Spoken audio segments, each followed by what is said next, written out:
So, hello friends, we'll be continuing the sensors in different application area. In last few lectures, we have seen the various types of sensors that are measuring the various parameters like force, strain, velocity, acceleration. Then we have seen the pressure measurement. Then we have seen the humidity and moisture type of sensors. So, in today's lecture, we'll be continuing the same one. In today's lecture, we are going to see the light detectors. We are going to see the light detectors. So, before proceeding for the light detectors, we need to understand the concepts related to the light. So, initially we will see what the light is and how we are going to measure the lights with a different type of principles and how it can be detected. So, the detectors of electromagnetic radiation. So, we know that the light is in the range of electromagnetic radiation. So, it is in the spectral range from ultraviolet to far infrared, and we will call it such kind of detectors, we will call it as a light detectors. So, all light detectors are divided into two major groups. First one is the quantum and second one is the thermal. So, quantum detectors operate in the range of ultraviolet to mid infrared range, whereas the thermal detectors are mostly from mid infrared to far infrared range. So, we will divide the electromagnetic spectrum into two ranges.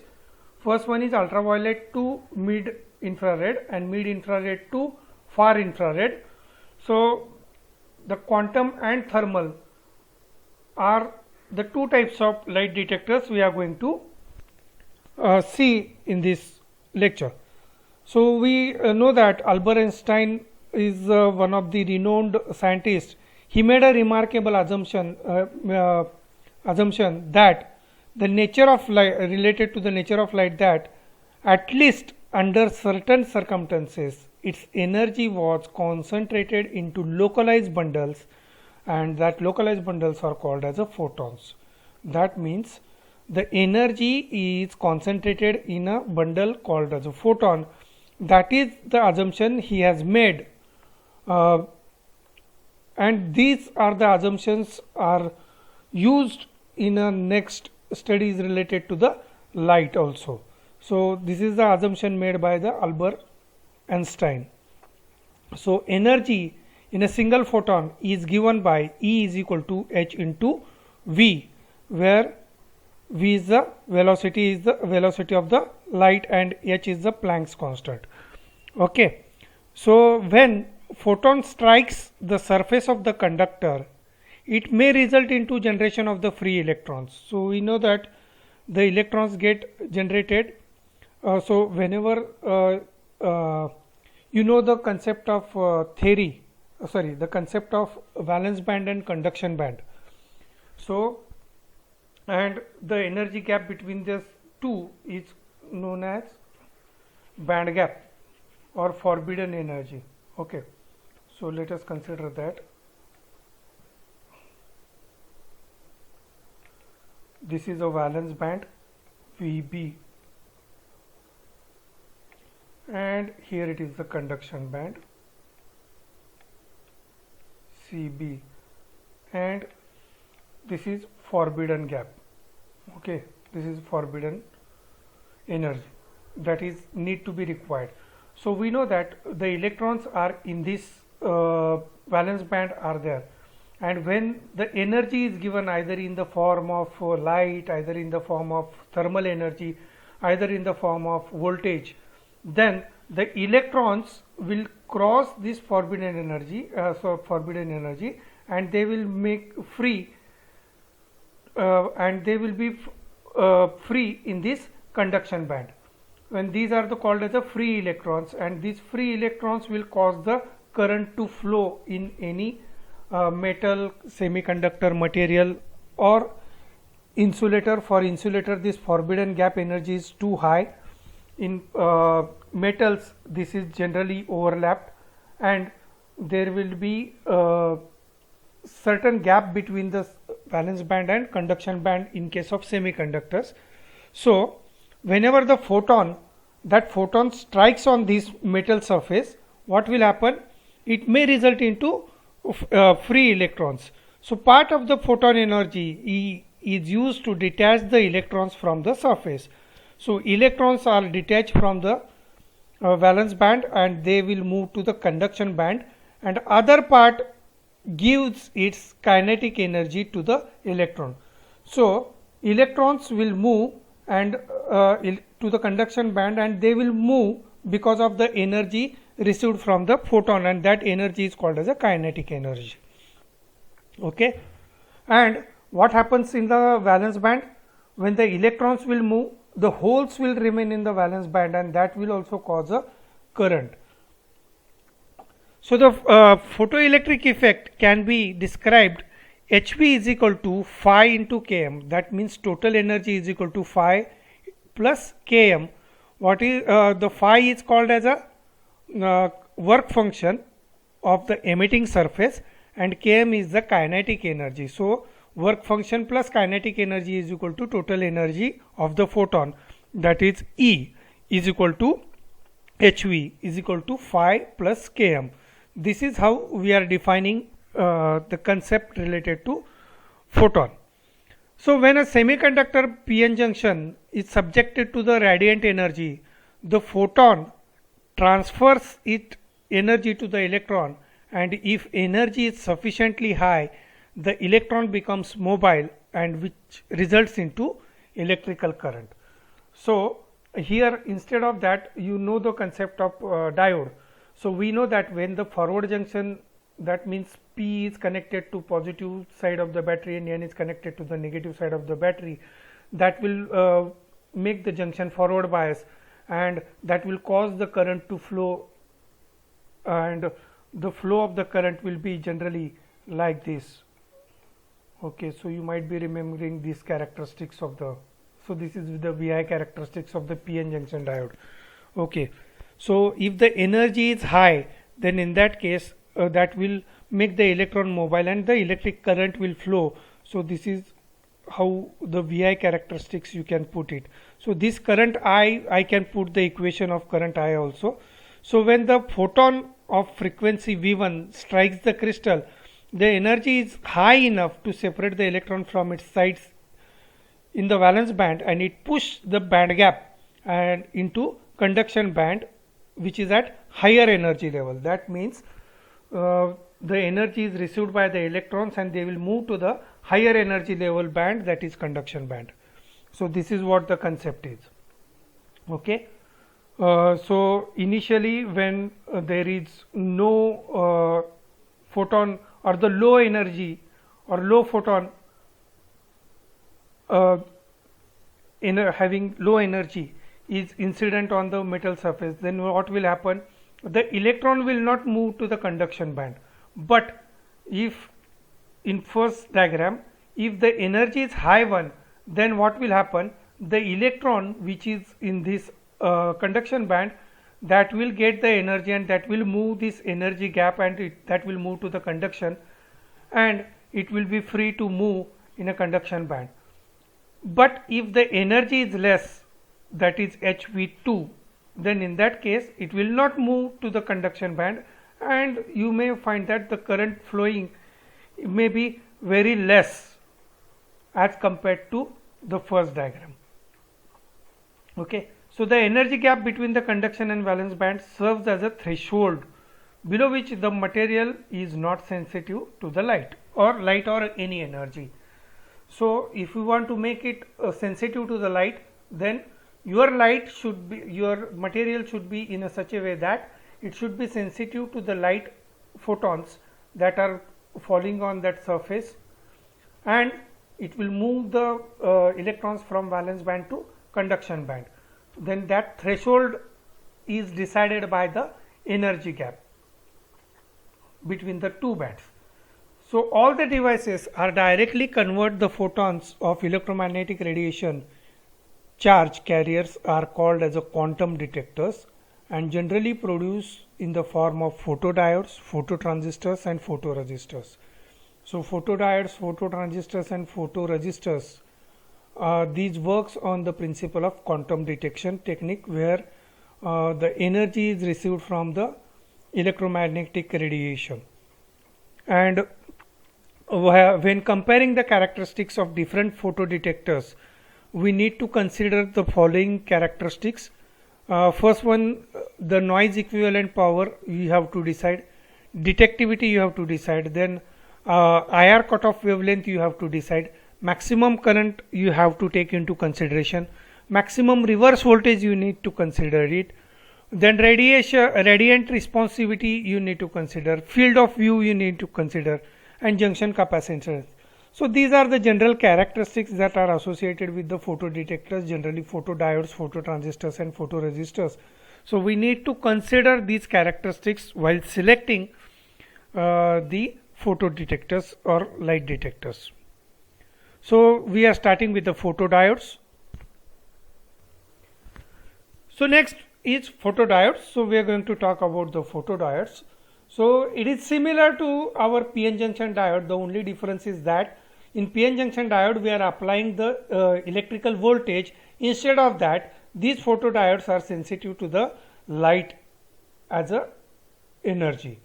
So photodiodes are the semiconductor optical sensors. That is very important. It is a optical sensor.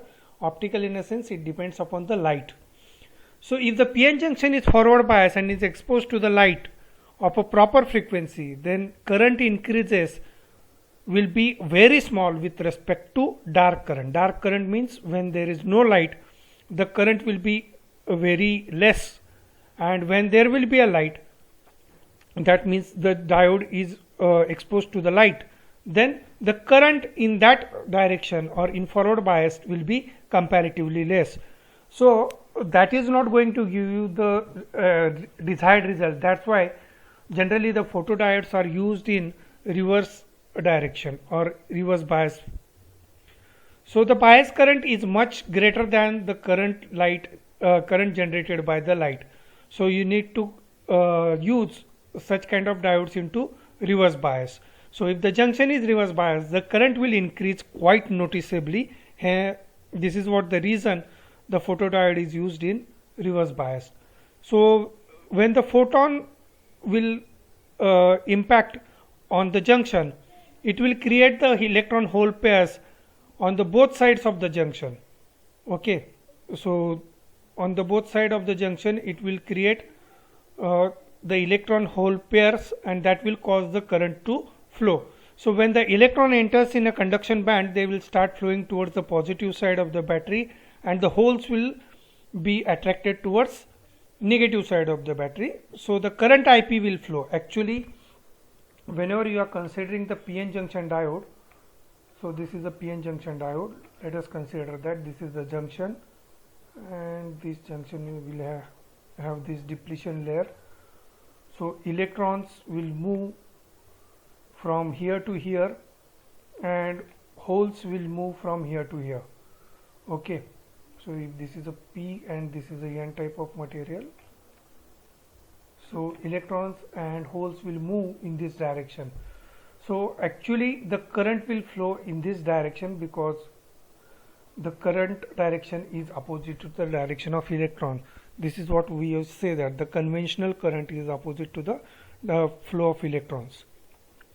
So the current IP will flow in the circuit, and under dark conditions means it is not exposed to the light, the leakage current I0 will flow independent of the applied voltage, and mainly is the result of thermal generation of the charge carriers.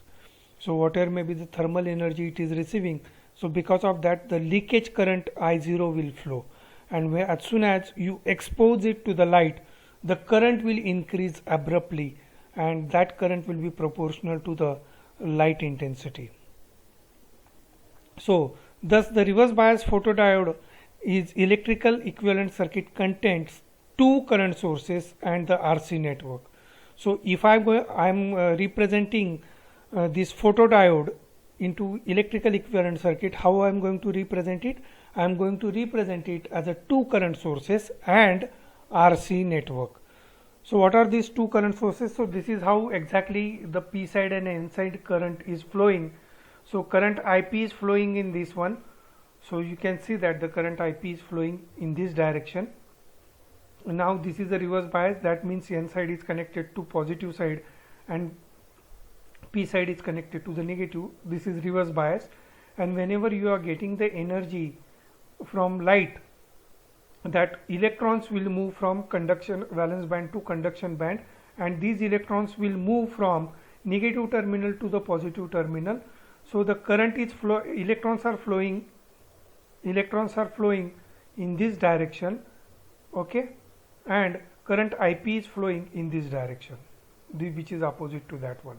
Okay, this is how exactly the current is flowing in this circuit, and its equivalent circuit is shown here. The symbolic diagram is shown over here. So this is how you are connecting in reverse bias. Now you can see that if it is a light emitting diode,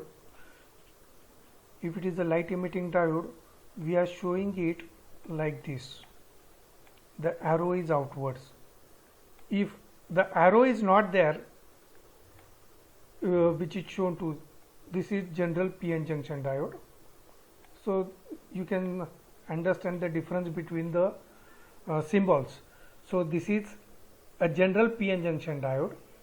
This is a light emitting diode. That means it is giving out the light, and here it is the another diode in which the arrow is inside.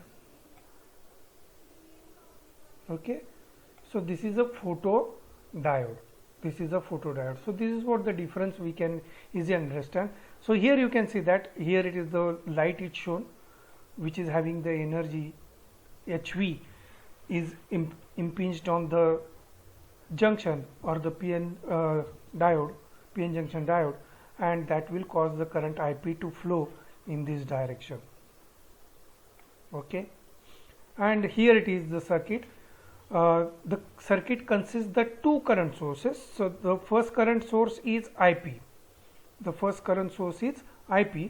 Which is caused because of this light impingement, and the second current source is IO, which is the leakage current because of the thermal energy that is flowing through the photodiode.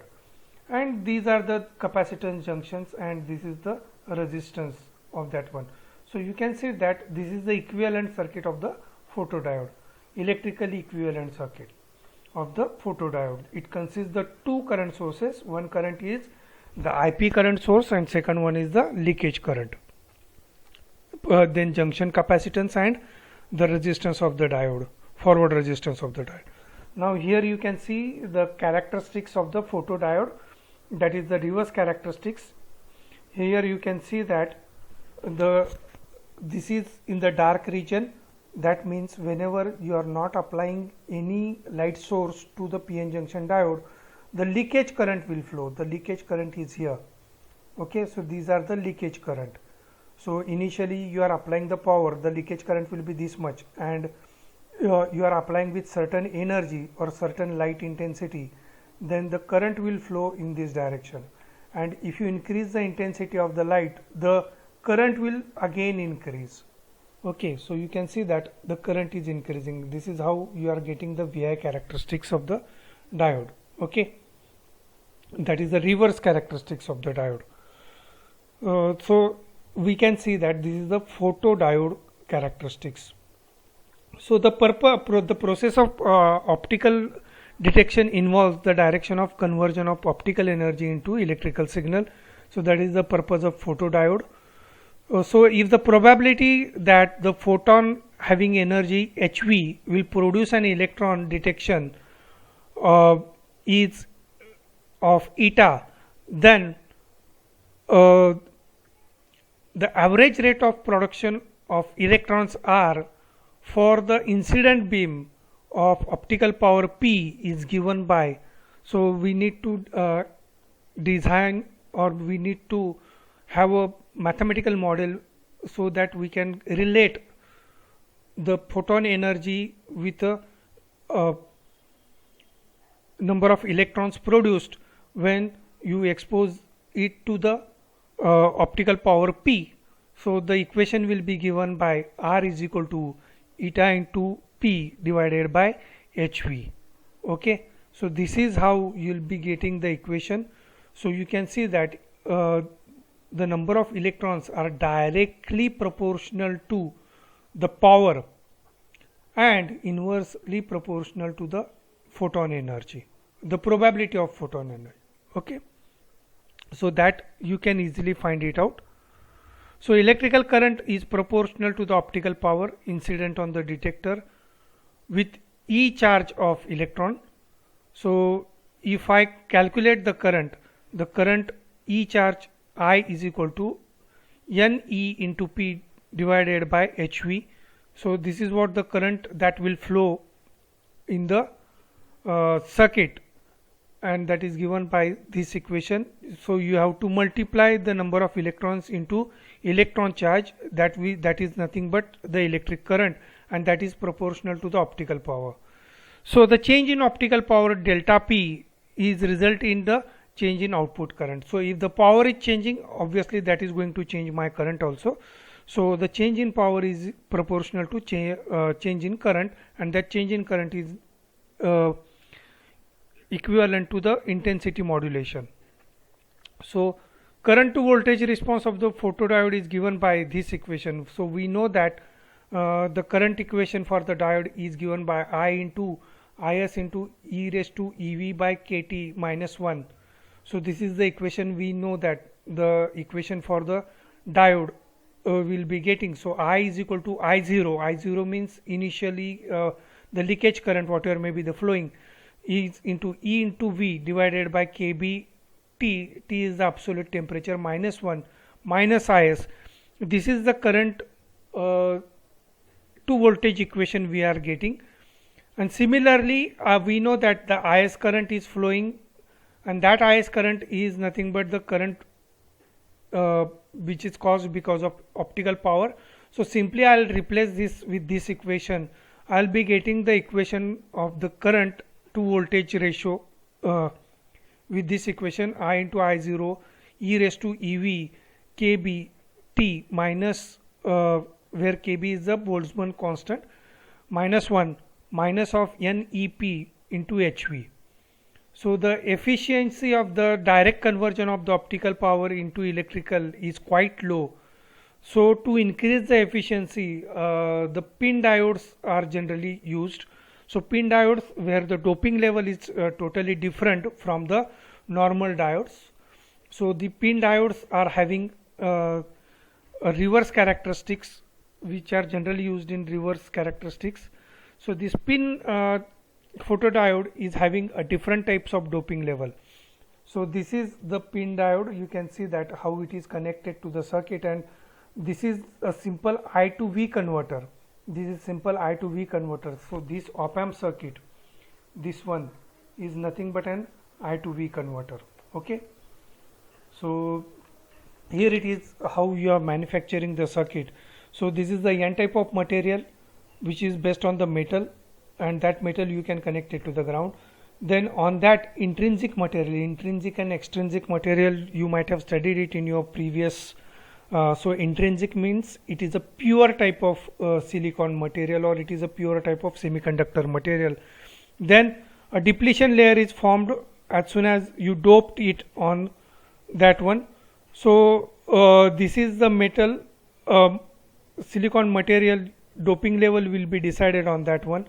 On that you are growing the epitaxial layer of SiO2, whatever may be the material is there, that oxidation level will be designed. That layer is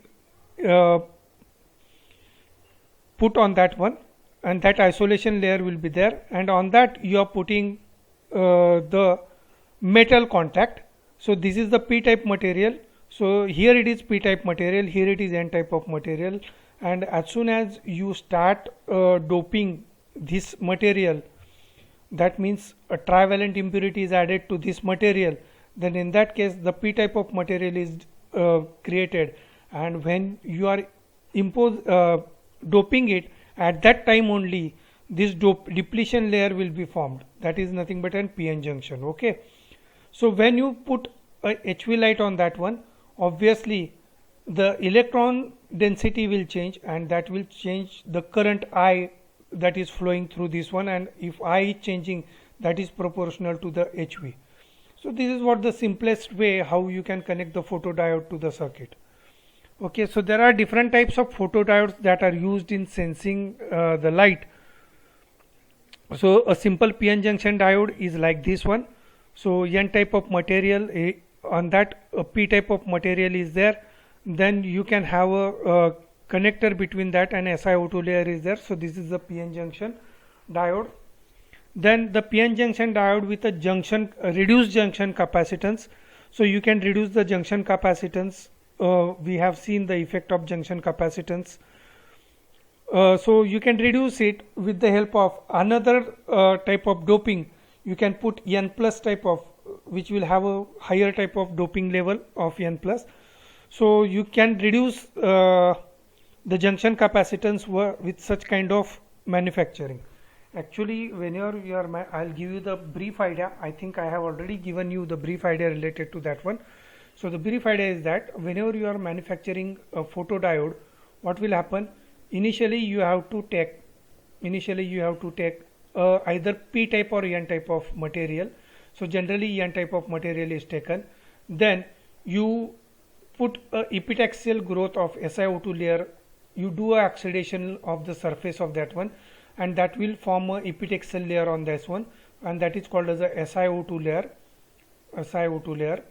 Then you each certain part of that one, depending on what kind of PN junction you will have, then that part is etched out, and this part is etched out. After etching, the circuit will look like this one. So dimension may not be correct, so the circuit will look like this one. Now this N surface is open to the doping purpose, and trivalent impurity is added, and that trivalent impurity is added to this one, and this well is formed of P type of material. So the P type of impurities get diffused into this one, and that will form a PN junction diode. And once this P of certain level is manufactured, certain depth is manufactured, because that is also creating also have the effect on the characteristics. So doping level you need to decide it. So all the equations are there. So if you are interested in, you can refer any VLSI book. You can easily find the equations related to that one. Then after that, you can have the each again you grow a epitaxial layer on that one, and again you etch this certain part, and in that you put a metal and you take out the connection. This is how a simple PN junction diode is connected. And you can have the PN junction diode with a reduced junction capacitance. So this junction capacitance you can reduce it by adding an extra layer of N plus. Then the third one, the photodiode, which is sensitive to the ultraviolet light. What you are doing now, instead of having N of this type, only N is having a certain layer which is very close to P function. So this kind of, and the total material is of N plus type of impurities. Okay, so this type of diode is sensitive to the ultraviolet light. Then the PIN photodiode, the difference is that here it is you will be getting N plus, here you will be getting, now you can see that in PIN diode and the previously the capacitance junction. So you can see the difference between that. The layer between the that capacitance junctions, reduced capacitance junctions, this N plus was very low. Now this N plus impurity is increased. So this is what the difference is. That means you are increasing the number of electrons that are required. So this is how the PIN diode is there. Then there is another diode called as a Schottky diode. So that Schottky diode will be manufactured like this. So a simple N type of material with metal at the outer side, and that will form a Schottky diode. And the final diode is avalanche diode. So this avalanche diode is formed like this one. So you have a P plus type of material, then you have the N well in that one. P material is there. Again you have a N well, and in that also you manufacture a P type of substrate. Then it will form a avalanche photodiode. So these are the 6 methods by which you can design a photodiode, and the design or the selection of the photodiode depends upon the application. So there are the 2 types of general operating modes of the photodiode. First one is the photoconductive and the second one is the photovoltaic. So there are the 2 modes of operation of this photodiode. First one is the photoconductive and second one is the photovoltaic. So photovoltaic mode is what? So no bias voltage is applied to the photovoltaic mode. A diode operates as a current generating device. That means diode is directly exposed to the light. So you are not applying any voltage to the photodiode. You are not applying any bias to the photodiode. That photodiode will get the bias from the photon energy itself, and that will generate the current, and that current will be converted into voltage, and that voltage will be proportional to this current generated, and that current is proportional to the light intensity. This is what the simple concept is used in photovoltaic mode. So the resistance Rb determines the voltage developed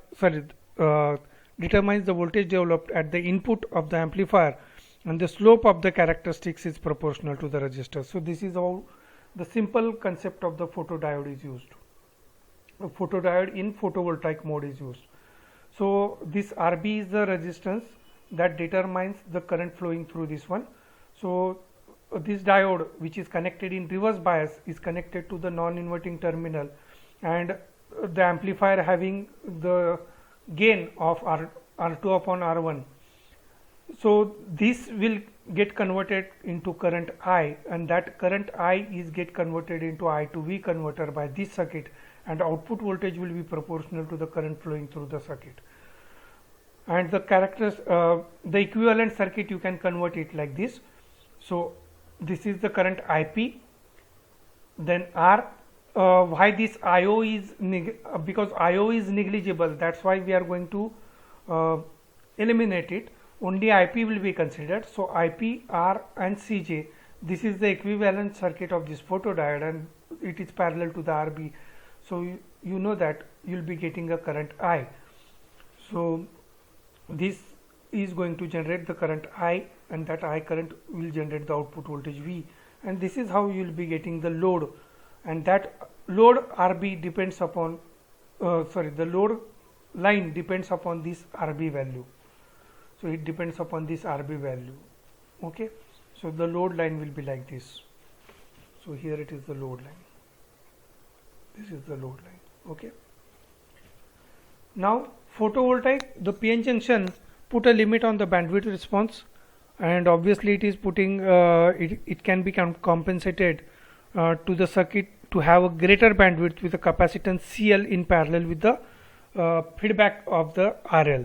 So instead of having a simple circuit, now here it is the inverting amplifier you have used, inverting I to V converter. The previous was non-inverting I to V converter.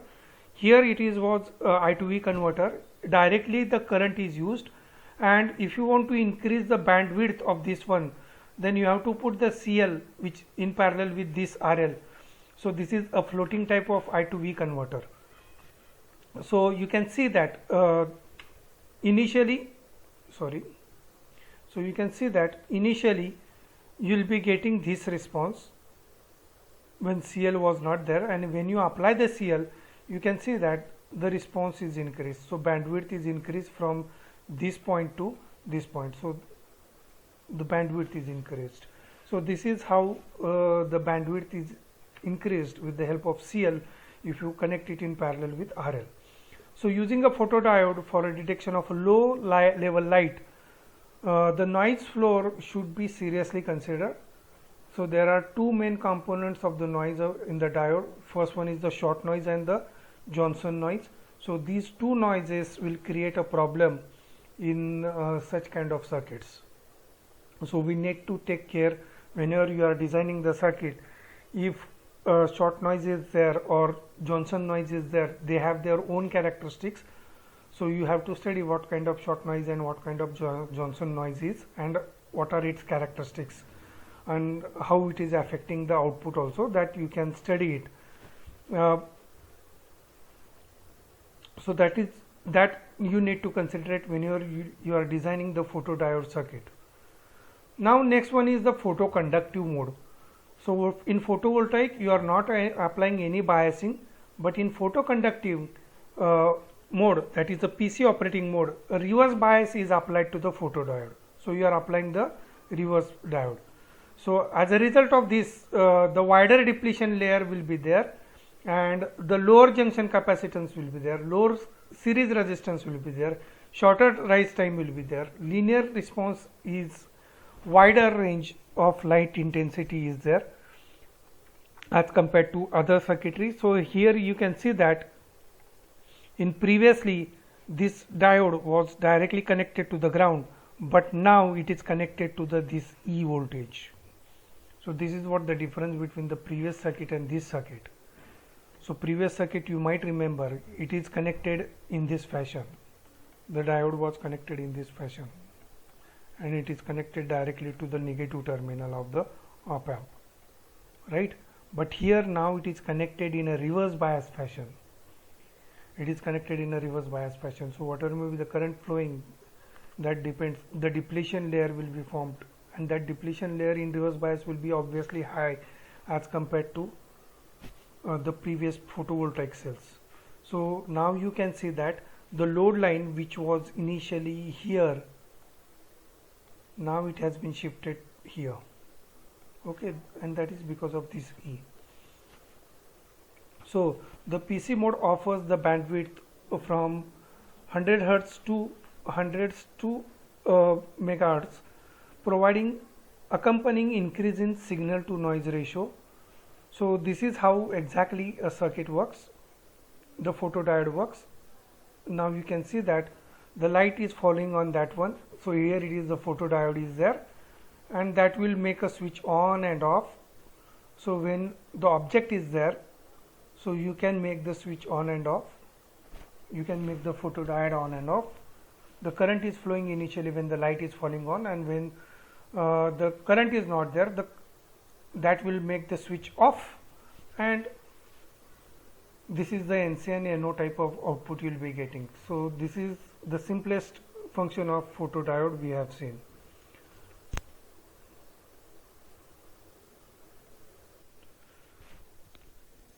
Now next one is phototransistors.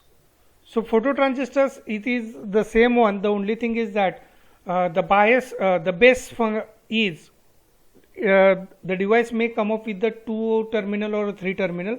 So mostly it comes with the 2 terminals if it is a phototransistor. And if you want to use the same phototransistor as a general transistor also, then it comes in a 3 base terminal. 3 terminal device. So generally a phototransistor is a 2 terminal device. So it will give you the photons into charge carriers, which will convert the photons into charge carriers. The phototransistors can do the same, and in addition to it provides the current gain, resulting into higher sensitivity. So as compared to photodiodes, these are the very sensitive devices. If the phototransistor is connected into circuit containing a battery, the photo-induced current flows from the loop, and so we know that emitter base junction is forward bias, and base collector junction should be reverse bias if you want to operate the transistor into the active mode, active region. So this is what the principle is used over here also. So this current is amplified by the transistor in the same manner as the conventional, resulting into significant increase in the collector current. So this is how exactly the transistor will look like. So here you can see that here it is the NPN type of transistor, here it is the N type of transistor, here it is the P, and here it is again N type of transistor. So NPN transistor with 3 bands: valence band, conduction band, and so valence band, forbidden, and conduction band. So it is shown with the help of band diagrams. So this is how exactly the circuit look like. So you can see that the emitter is connected to the negative and this collector is connected to the positive, and this base is kept open or it is emitted with the light. So the circuit will look like this one. So this is a phototransistor. So the symbol of phototransistor look like this one. So the photon induced, the base current is returned to the collector through the emitter and the external circuitry, and that will cause the collector current to flow. So in doing so, the electrons are supplied to the base region by the emitter, where they are pulled into collector by the electric field. So we know the concept of transistor. So the emitter electrons will flow from emitter to collector, and collector collects all the electrons, and the total current IC will flow in the circuit, and that IC depends upon the base voltage, and if base is having less voltage, then current will be less, and if base current is high, obviously the current is IC is also high. So the sensitivity of the transistor is a function of collector to base diode quantum efficiency. Quantum efficiency means the light, it depends upon the light. Also the DC current gain of the transistor. So the family of the current versus the current voltage characteristics is similar to the conventional transistor, so we are not going to repeat it. So the transistor base should be used as an input for a photo induced current which is supplied by its collector. So the phototransistor is designed to offer a large area to impinging light. So this is providing you such kind of circuit. So phototransistor can be a 2-lead or a 3-lead device, as I discussed earlier, but generally it is a 2-lead device, and if you want to use it as a general transistor also, you can use it with a 3-lead device. So 2-lead device is the most popular photosensor. So when the base of the transistor is floating, it can be represented by its equivalent circuit shown in the figure. So this is what the equivalent circuit of the phototransistor. It consists a current source. Now you can see that emitter base junction is shown by RC combination, RB and C. The base collector junction is shown as a current and CC. That is the base to collector junction. This is emitter junction capacitance, collector base junction capacitance, and the collector current IP is shown over here. Actually the current is in this direction if it is an NPN type of transistor, and there is one more current is there, GM into VB, that is represented as a transconductance. So GM is the transconductance shown over here, and VB will cause that one. So transconductance into VB will cause this current which is flowing from collector to emitter. So this is how it consists, the two capacitance, two current sources, and the two current sources are one is related to IP and the second one is related to the base current. So the maximum frequency response of the phototransistor may be estimated from this equation. So the frequency response F1 is equal to Gm into 2 pi C. So Gm is the transconductance and C is the emitter capacitance. So we know that the emitter capacitance is putting the limitation on the transistor's bandwidth. So similarly here also it is putting the limitation on the frequency response of the transistor. Okay, so to increase the sensitivity, instead of normal transistor, we can use the Darlington pair. So Darlington pair means the circuit looks like this one. So here it is the transistor, this is one transistor, and here it is the another transistor. So one transistor emitter current will drive this one, and here it is, you will be taking a common collector. So this is called as a Darlington type of pair. So you know these concepts, I am not going to repeat it. So because of Darlington connection, the current gain is equal to the product of current gain of two transistors. So current gain of this transistor and current gain of this transistor, it will improve the overall current. The sensor's output is proportional to the received photonic power, and is in turn proportional to the received surface area. So if you want to increase the received surface area, you need to put a sensor on that one. So you can focus the lens that can be dramatically increase the surface area. Now let us consider that lens is not there. So this is the light source which is directly sensed by this area A of the detector. So you can see that the maximum energy will be getting only this much. But if you are going to use the lens, what will happen? You can see that this lens will capture the maximum area of A, and that area A will convert this energy into small area E. So the overall area will get increased because of this focusing lens. And you can find that the photodiodes or phototransistors, they are using such kind of lenses on the top of the phototransistors. So the overall improvement in the sensitivity can be estimated by this equation. So you can see that if A is very high, obviously your sensitivity is increased. So many photodetectors have built-in lens which are effective for a parallel rays. If the additional lens is introduced in front of the detector, it will create the non-parallel rays at the input, resulting in the misalignment of the optical system and the poor performance. So you need to adjust the lens in such a way that this non-parallel rays will be put into parallel one, and that will be aligned with the optical system, and that will give you the maximum sensitivity. So when the additional optical devices need to be employed, the detector's own optical properties must be considered. So we need to consider the detector's optical properties, and this is how the current will flow from the this is how phototransistors also can be used for detection of light.